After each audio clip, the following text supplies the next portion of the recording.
Right, good afternoon everybody and welcome to Birdland. As you can see, we've got 31 hungry beaks down at the bottom here. They all know exactly what's about to happen. But what they're just remembering is that every day we start the feeding up in the water. So we're going to pop up and get the penguins having a bit of a swim for 5-10 minutes or so. Then we'll come down and do some hand feeding. Marie's helping me feed the penguins today, so she's going to do the hard work. Whilst Marie's feeding, all I'm going to do is just tell you a little bit about penguins in general and introduce you to some of our penguins here as well. Dad, there's some water. Just be a little bit careful on this bit. Marie.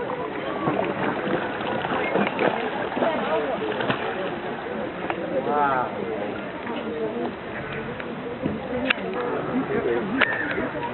Very fast, penguin, that would be nice.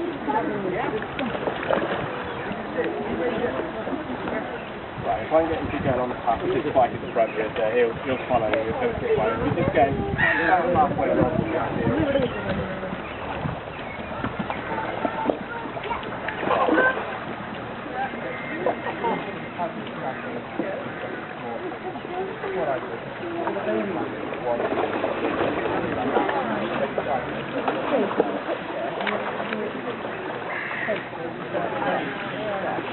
Will I press? That one?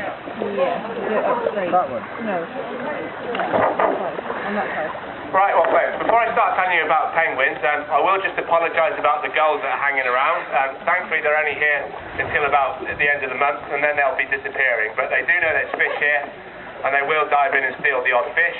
And if you're still in front of the glass, I will just warn you that I've renamed that the splash zone in the last couple of weeks because the penguins are getting quite enthusiastic. So you might get a little bit of water come your way. Alright, the first thing I should tell you all about penguins is that there are 17 different types of penguins and all 17 species are found only in the southern hemisphere. So that just means that you'll get penguins as far south as the Antarctic and as far north as the Galapagos Islands just off the equator.